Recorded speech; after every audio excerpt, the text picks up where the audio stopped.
Ah, Welcome to Energy Stew. This is Peter Roth, your host. And I'd like to ask you, how well versed are you in what is reality? Can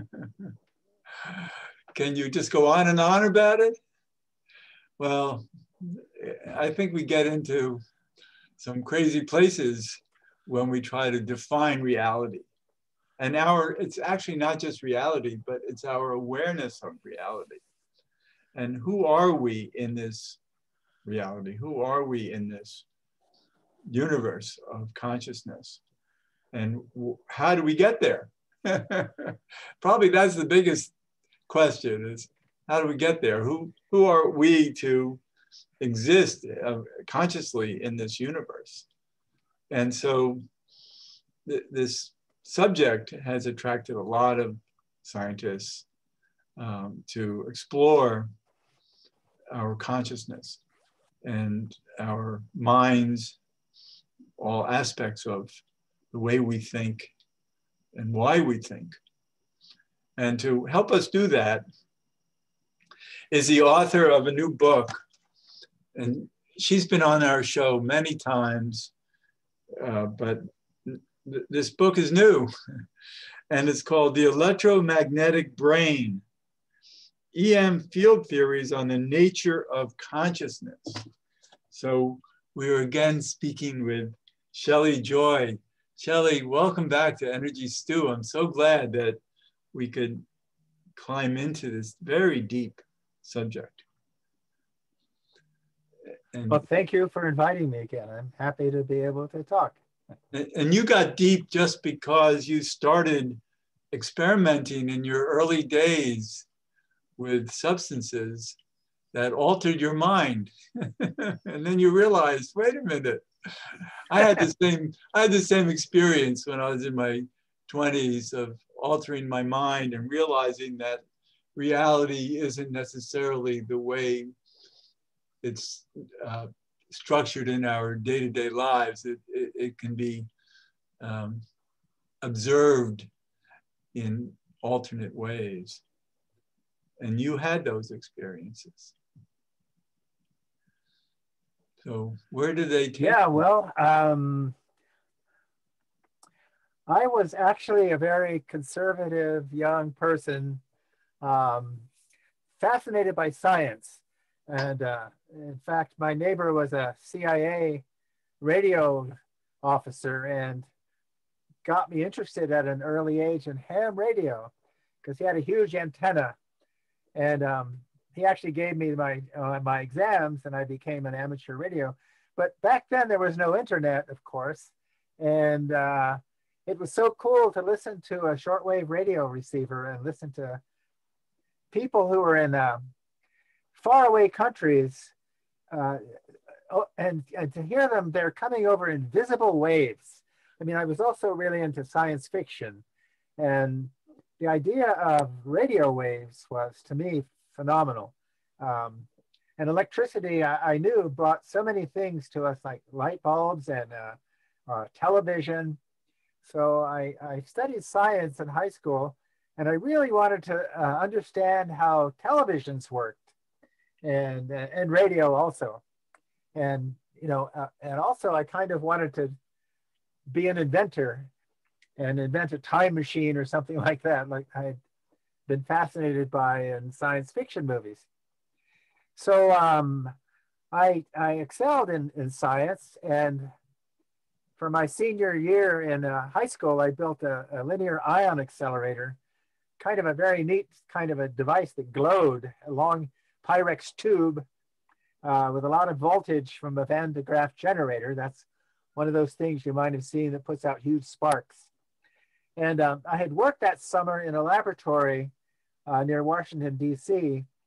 I had a National Science Foundation grant to do that for high school students. And so the scientists were all excited about helping me build this linear ion accelerator, which they actually machined the parts, and they gave me some ideas. Anyway, I won a science fair for that. And that helped me get accepted to MIT and Rice University. But my parents were moving to Texas at the time. So I went to Rice, which is in Houston. And I started out on a physics scholarship. I didn't have to pay any tuition. They actually paid me to go to school, which was cool. So my first experience, you mentioned drugs, I think. My first experience was with coffee. And, you know, but in the study room at Rice, they had a huge urn of coffee every night and lots of sugar in cups.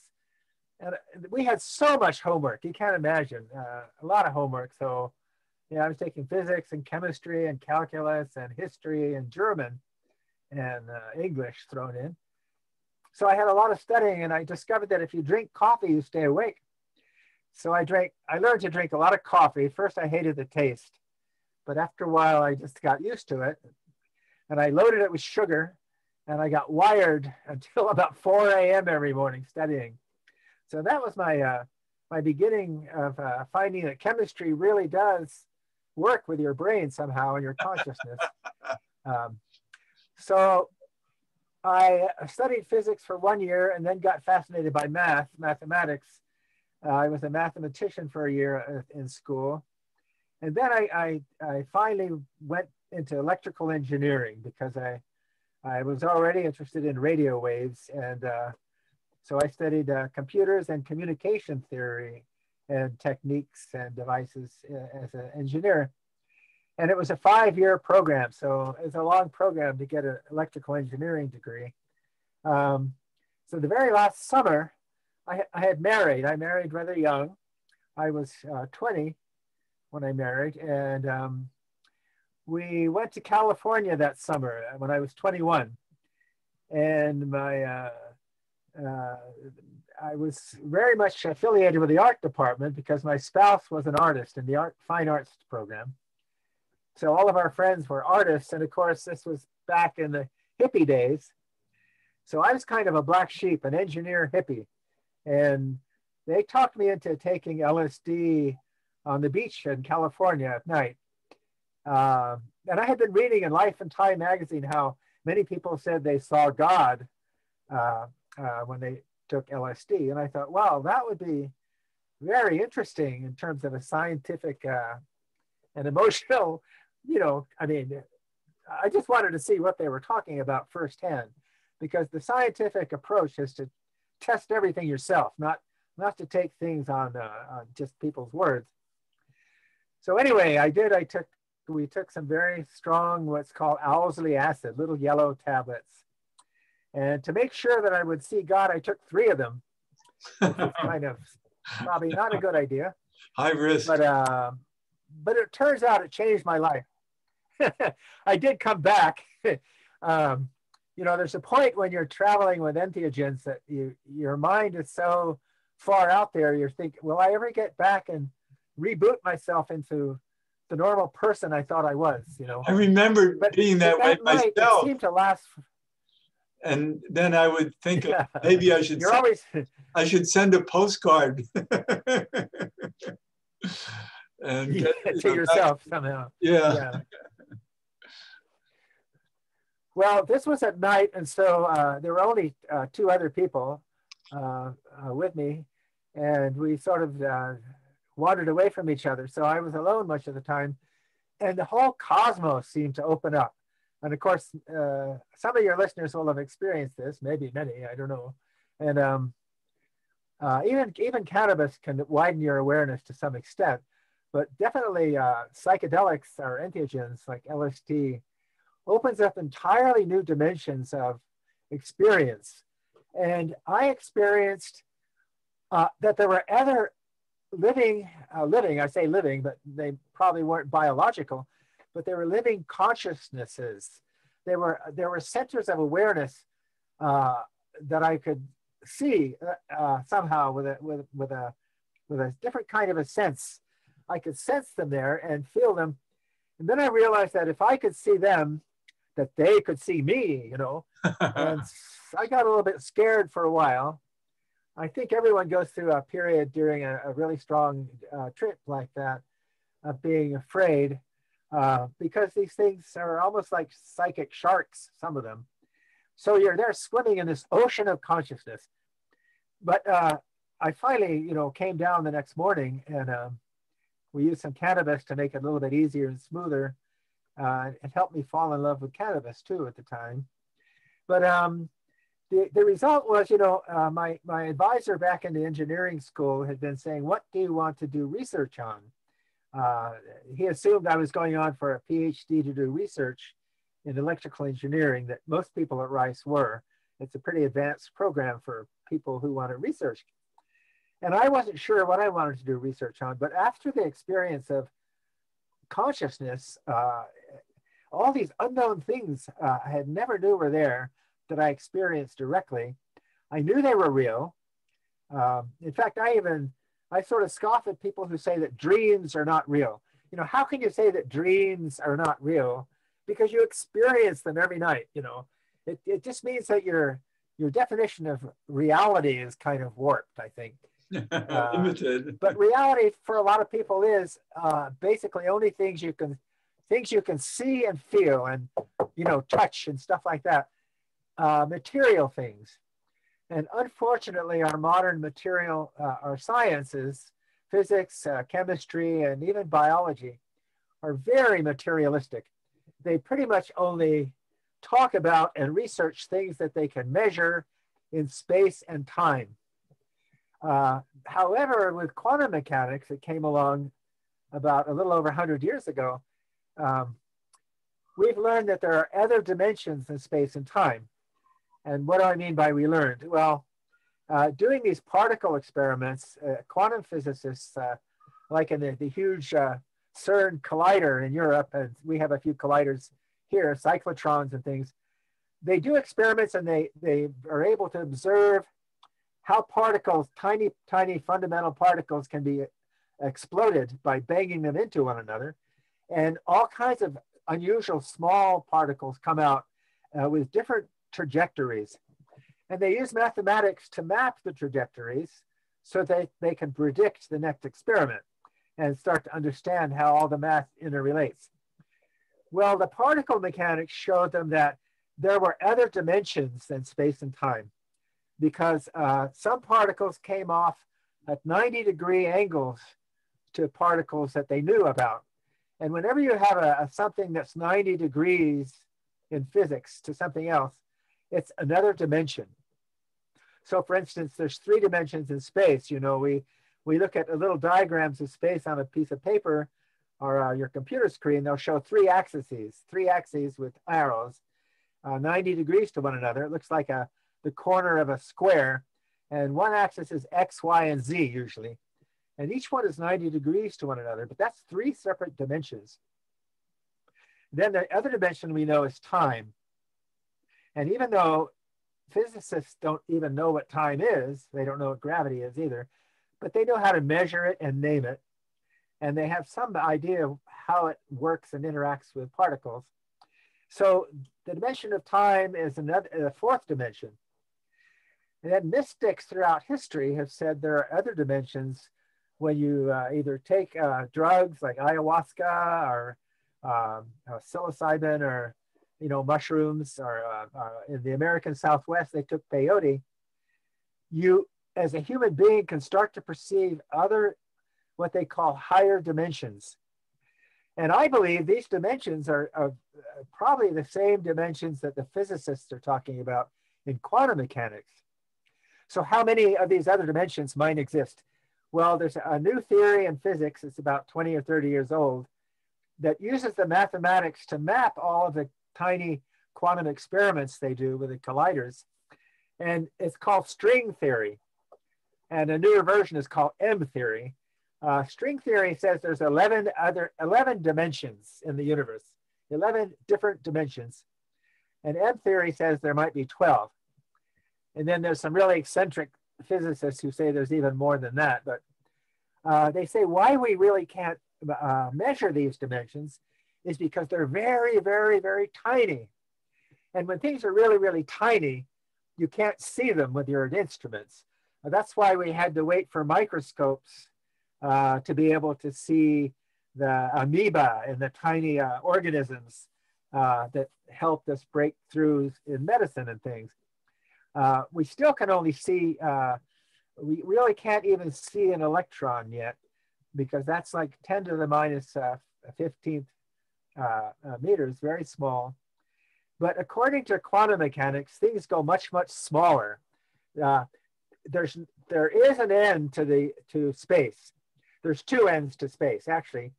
One end is like the outer limit of the universe, our cosmos, which is expanding at the speed of light. So it's getting bigger, but beyond that, they don't know what's there because there's no space. Then when you go inward, down inside toward the center of any point, you go down to like 10 to the minus 15th, which is about the size of a proton. And then to the minus 15th, minus 16th meter, the electron is almost the smallest thing we can measure.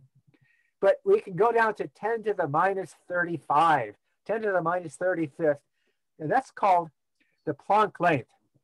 And that was determined by a man named Planck back in 1899 in a great paper he wrote that actually began quantum physics. And below the Planck length, there is no space and no time. The mathematics proves it. So what actually exists down there? Excuse me, Shelli, aren't we talking about a size that might be millions of times smaller than an electron? Is it, I mean, aren't we more than millions smaller? A million is 10 to the ninth. No, 1, 2, 3, 4, 5, 6. Yeah, it's this is like 10 to the minus 35. So it's the smallest. So it's the bottom of space in our universe. Yeah, it's hard to imagine within how small that, it is. If you think of a beach ball or a sphere, a model, and the diameter is 10 to the minus 35, that means that there's no space within the beach ball, within the point. And that is where these other dimensions are. And according to mystics and some modern physicists and mathematicians who I talk about in my book, that is where these other dimensions may be encountered. And that the mystics of the world and people who take drugs, say, can somehow sense some of these, what's going on in these other dimensions. Well, can I just say that scientists have tried to it seems that it's a portal that these other realities exist in that comes through this tiniest imaginable point that opens up into a vast, bigger than our universe, a vast space that's endless. Yeah, it's endless because it's out of time and space. It's not part of time and space. Exactly. But you know, this has been intuited by many people, including most people know about Alice in Wonderland, right? So what happened to Alice in Wonderland?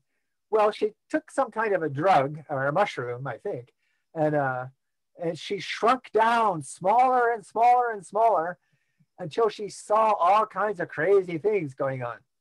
In a way, Lewis Carroll intuited the same thing. And maybe he meditated, you know, or maybe he took some kind of a, you know, drug out there on the heath, who knows. But that's the theory anyway, that there's this universe of space and time comes out of all those other dimensions. And all those other dimensions do exist. And our science, our material science, has been ignoring them, except in quantum mechanics and the mathematics of quantum mechanics. But they haven't been trying to understand what's called the ontology of them. In other words, what does it mean? What does these other dimensions, you know, mean for us? How can we relate to them other than in mathematics? Well, maybe it's where it's really all the information is held, and I think we'll get into that as we move forward. But because there's so many scientists that you talk about in the book, that each one made a huge contribution to this step by step.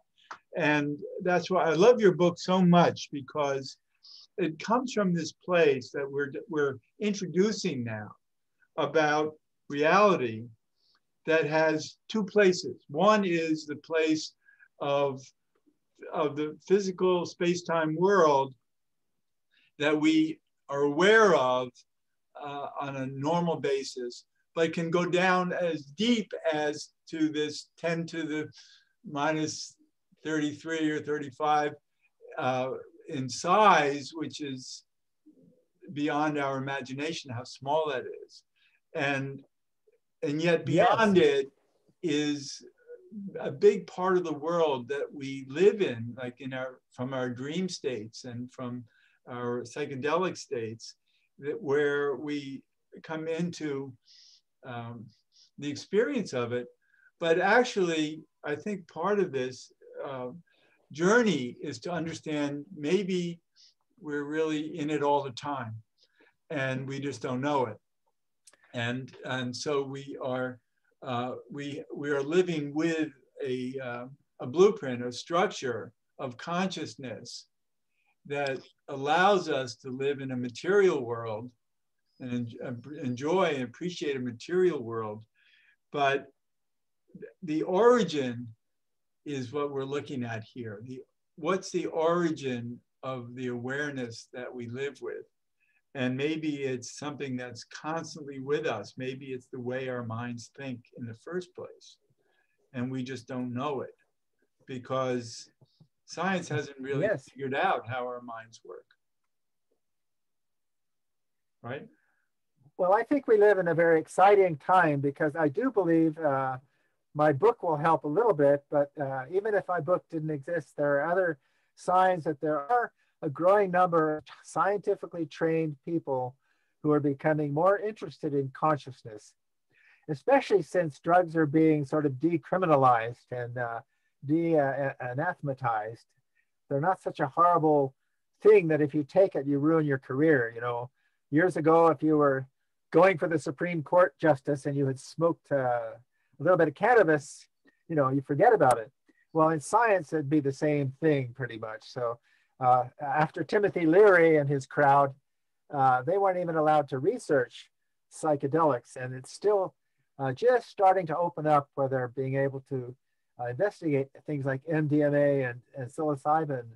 But I think the combination of technology, computers, and a real more basic understanding of consciousness as energy, as modulated information-packed energy in other dimensions, I think that combination is going to cause an explosion of understanding in our society and in the world.